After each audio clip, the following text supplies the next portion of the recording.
Good morning, lovely souls. Happy Friday. It's a sunny one. Sunny, beautiful weather in the woods.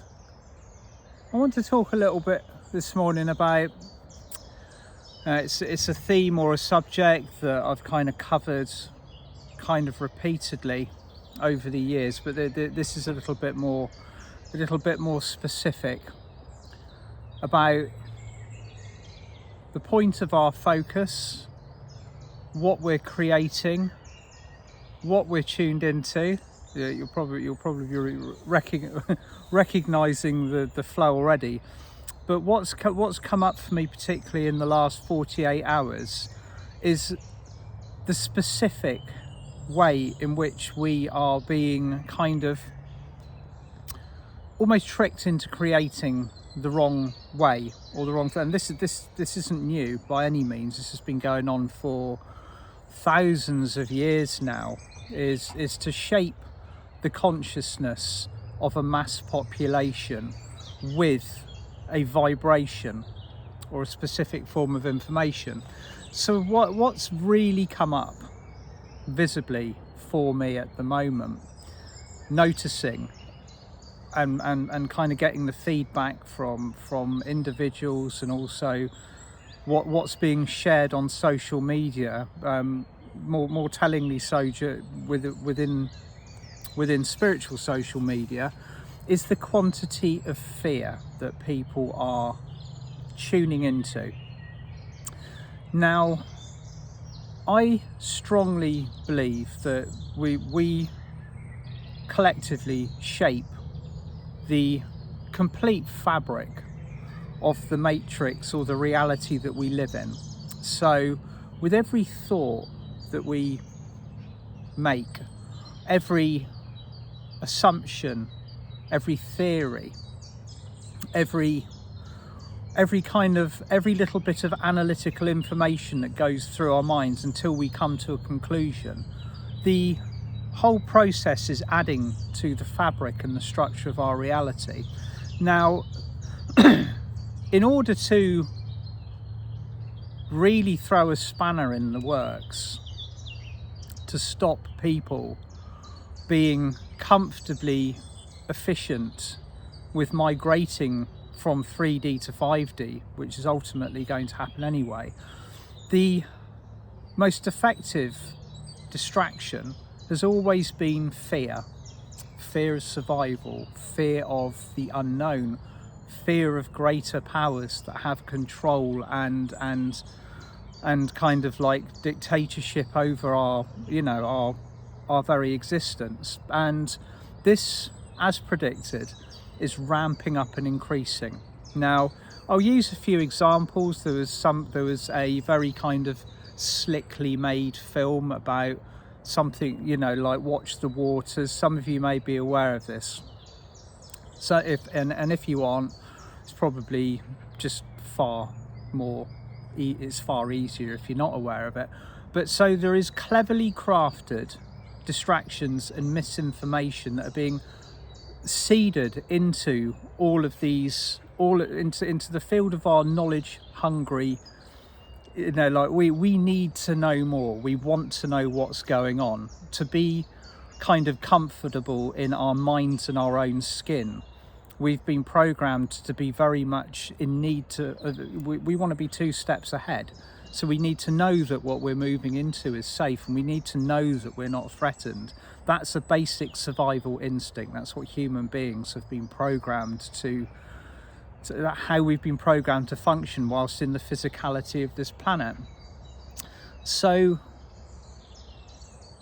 this information campaign, and I'm not going to say it's misinformation, and I'm not going to say that it's truth, I'm just going to say that it is a source of information, is being completely sewn into the seeker fabric of our field.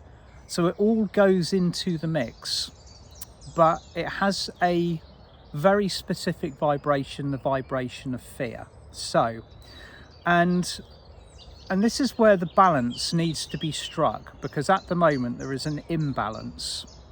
And if you say, for example, you're on a seesaw, One end was love, one end was fear, and it yo-yos like this, but very much the weight the weight is on the end of the fear at the moment. So it's got itself kind of like an unfair advantage on the playground seesaw, and that is because we are tuning into it and we are sharing it.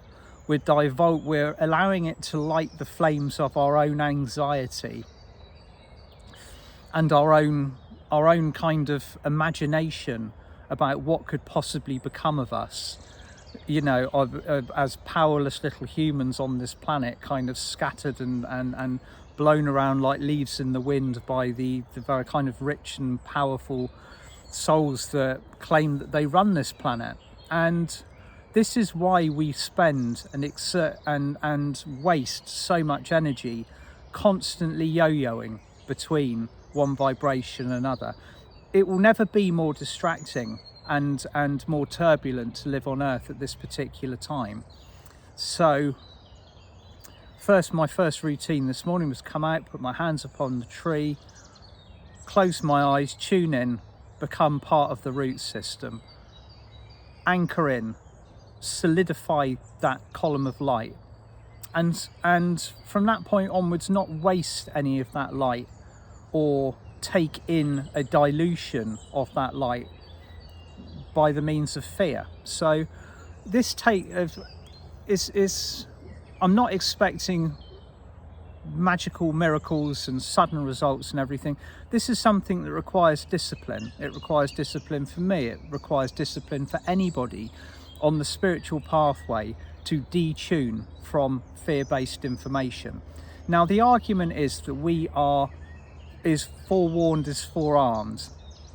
Okay, so in order to not live in the clouds, in fluffland, we have to soak our fields with this fearful information so that we are forewarned is forearmed.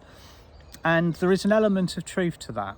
Obviously, we have to know what the structure of the 3D matrix is, how it's maintained its power, how it is attempting to hold on to its power, and the lengths that it will go to in order to basically not fail.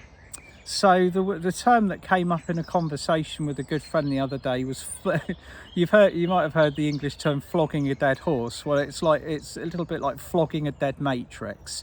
The 3D matrix, the third dimensional matrix that we were originally plugged into, is only maintaining its power by our distraction. It's only maintaining its power by the ability to hold people within that, and they know it. Okay, so our powers of creation, our powers of manifestation, thought, manifestation, reality, have increased exponentially over the last decade, and this is something which you might yourself have navigated and found a little bit of trouble with. Instead of kind of manifesting what your heart desires the old-fashioned way, things happen very, very quickly now.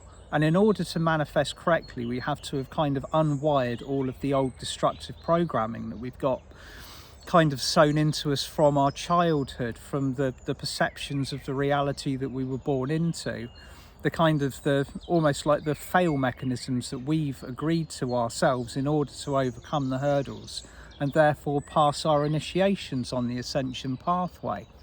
So it's a very complex tool, manifestation, if you are if your attention or your energy is scattered into multiple different places. Ultimately, the trick is bring it back to self, and if you start manifesting from a point of self-love, as within so without, the universe then automatically and unconditionally reflects that program back into your reality. And that's why it's become so difficult, because so many of us are releasing and moving on from all of the things that are kind of hidden in the neural networks and the belief systems in the background. So at the moment, as we're moving into yet another very high frequency part, an acceleration of the Ascension pathway, we're halfway through April now. Where has the year gone so far? It's gone so quickly because our attention is constantly being, we instead of having that period of time to just settle, relax, listen to the birds, feel the movement of the planet, we're so bombarded that time is just skipping on by, because time as we know it, it ceased to exist when we moved out of the third dimension. So we contract or we expand time depending on our point of focus. Everything now is a fluid moving energy that we create with, like painters, as we move along. So if you were painting a picture, and I've used this analogy before, if you were painting a beautiful picture of the sea, and you were say sat, you know, like it's the misty romantic kind of setting overlooking the sea, painting it, you wouldn't suddenly grab a handful of the wrong paints or the wrong material and slap it in the middle of your creation. But that's exactly what I'm seeing going on constant. And this isn't a criticism, this is something we simply move through. We learn, we observe, we take action, and then we evolve on from it. But there is so much of this information that is being moved around within social media that we are being held back, and our own vibrations are being compromised simply because we are engaging with this and taking it on. So you've got, say, I'll use a couple of examples. You've got the film about the water, about the kind of like the like the souls in positions of power, and I use that in inverted commas, you know, doing even more dastardly. It's all about the dastardly deeds, isn't it? It's all about, you know, how powerless we really are because all of this money and all of this control rules our reality. That is only a program that has been sewn into the fabric of our consciousness in order to get us to believe it. They've spent years doing that, painting the picture so that we have a set belief system. So on some days we might be feeling like super powerful ascended master creators, and we create that reality, or we add to that reality. And then on other days we've taken this information and we've read something that triggers us, we've seen something that fills us with fear, and all of a sudden we're plugged back in again, we're plugged back down at that level, and it's a fight to drag ourselves away from it. Be informed, okay? Be informed of what goes on potentially around the world, but be informed from a point of elevated consciousness. If we believe this stuff has the power to affect us and will affect us and will steer our future, then that indeed is what will happen. But by the power of divine creation, we've now been given or offered the opportunity to remove ourselves from that hypnotic state and simply create for ourselves. So it doesn't matter if the people around us are sharing our views. It doesn't matter if we're feeling the urge to kind of shake them awake. The change will only occur when we create that change within ourselves and simply step beyond. So although it seems insurmountable, even though it may seem that like these obstacles are just so beyond our individual reach, the actual fact, it is the absolute opposite in truth. Okay, so every thought creates a manifestation or a vibration that responds to it in our reality. So I believe it is more important than ever, especially as we're heading towards the Wesak festival. There's a big point of focus on both sides. Both 3D and 5D are very much focused on the festival of Wesak or Wesak. And my guide Joshua David Stone used to have a huge gathering. That would be the one gathering that he did every year, where everybody would come and celebrate that particularly poignant and powerful period of time. So we've got a spiritual date coming, and when the spiritual dates come, so does the information being sent in to kind of distract, divide, catch us off guard, and ultimately put us back into the old programs again. It is essential, I feel, that we start to really take action to step out of this, because there will be a never-ending source of things to tune into that trigger us. And the term I would use for it is fear seeding. Okay, so in order to get us to create a lower frequency, the story is told. Okay, it might be something that's happening in another country that we've got no real potential to verify, or it might be something that's occurring but dressed up and dramatized by the media to be 100 times worse than it actually is. Things that provoke us, things that make us angry, things that plug the heartstrings. But ultimately, the one theme that is really over presiding at the moment is the fear of our future. If we do not trust that we are divinely guided and that we are placed here by the universe to create at a higher level, that we are powerless, then that's the job done. And we will be forever yo-yoing between where our hearts are trying to guide us to and where our egos are very happy and very comfortably tuned into, because that's where they've been for thousands and thousands of years. So ultimately,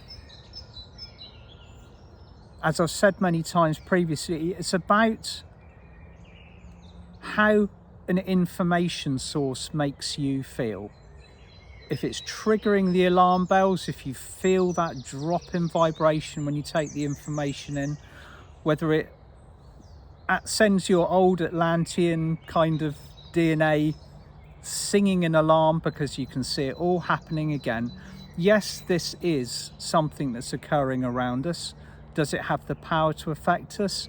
Only if we allow it to. So we've got a majority now of souls around our planet who are tuned into the fifth dimensional consciousness. But it's almost like we're on a telephone board. 1 minute we're plugged in, and then somebody pulls the plug, and then we plug back into the 3D system. And this is constant all day long. So it's down to us to begin to take responsibility for what we're bringing in. And that might even require a week, maybe 2 weeks off social media, of cleansing of the mind and the fields, just completely unplugging. And certainly, and you'll hear many other people say this as well, if you are tuned into what is coming out of your TV screen, that is the ultimate form of information manipulation. Anything that's coming from the third dimension, from the media, will be designed specifically to seed that fear reality. It hasn't happened yet. Okay, this is the key. It only happens when we engage in that reality and allow it to create. So the power is in our hands as ever. So although I do talk about this a lot, I feel that it's becoming more and more important now that this becomes a priority. Yes, being tuned into the higher realms is a priority. Being grounded here on earth is a priority. Being the manifestation of our mighty I Am presence is a priority. But ultimately, none of those things actually stay grounded if we are not feeding ourselves with the correct sources of vibration. And that goes for sharing things that another very common habit is to find something that triggers our fears and immediately share it. We then become responsible on a energetic and maybe even a karmic level for triggering that fear response within other people. So although it is well intentioned and we believe that we are assisting others by letting them know in advance, in actual fact it is simply allowing the fear system to be seeded even further. And as messenger, we then become responsible for that. So there's all of these intertwined kind of intricacies involved in what we are doing at the moment. And although I use social media, you use social media, everybody else does, and I'm not just talking about Facebook, I'm talking about YouTube, I'm talking about the other Telegram, Odyssey, all of the ones that some of us, you know, we believe that haven't been kind of infiltrated by the lower frequencies. It doesn't matter if it has. We use Facebook for the light, okay? We use Facebook to spread our extremely positive and powerful intentions around the world and have the utmost joy in connecting with people that we wouldn't normally be able to connect with. So that is our tool, that is our friend, it is our ally, okay? Once we start using it to feed our minds and drench our bodies and our souls in the fear vibration of a story that somebody else has told us, then it does not become, then it is no longer our friend. It is something that we've got to work against.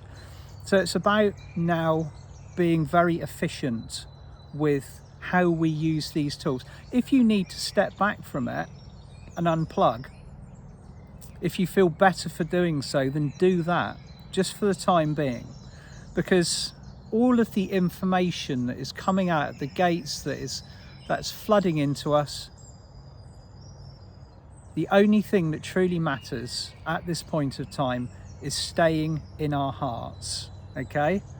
All of the things, all of the triggers, all of the anger, all of the theories about this person is really this, or another one, the moon is a space station, or we've been kind of lied to about whether the earth is round or flat. None of this matters. What matters is the fact that we stay on point in the highest vibration possible and begin to create together at a higher frequency. And at the moment everybody's distracted. So that's where I am. That's what I'm seeing. It might not last. A lot of this stuff is, you know, it's not all a complete disservice, because in many occasions sometimes that information is the thing that triggers somebody who was asleep to be awake. But that's not the kind of awakening that we're looking for really so much at the moment. The awakenings that we are most attuned to on our path of service are the awakenings that are created by us setting the example. So as we hold this very high vibration, everything around us rises to our frequency. That's the most natural source of an elevation of energy. So we hold the light a little bit like the sun holds the light, and everything around us rises to that vibration. And this also goes, this counts for spiritual protection as well. Many times over the years we've kind of believed that we have to cloak ourselves in the armor of God, or coat ourselves in an angelic protection to protect us from this reality. That's not the way we do it. We go out into that reality vibrating at a high frequency, and everything around us readjusts to match our pitch and our tone, provided we are stable in that vibration. So it's about holding the line, holding the light, holding the heart space, and being ever so careful with what we are taking on board at the moment, and especially holding more responsibility for the information that we are sharing. Okay, it's a Friday sermon over. Wishing you all the most beautiful weekend. On Thursday next week, Mia Kafkios and I are running the second event in our 6-month Ascension journey, and we're going to be talking about connecting to our soul family, how we do it. And you know, the first event was about connecting to ourselves. The second one is how we start to reach out and truly know that we are connected to our guides, to our angels, and it's going to be a fabulous one. The information will be up and available in the text. And I forgot to say, happy Easter. It's the Easter bank holiday now. It's Good Friday. I'm just checking it. Good Friday in the UK. And I will be back on Monday, which will be a bank holiday weekend. It will be a bank holiday Monday with Meditation Monday. So, sending you all lots of sunshine, high frequency vibrations, and lots of love. And I'll see you soon. Bye for now.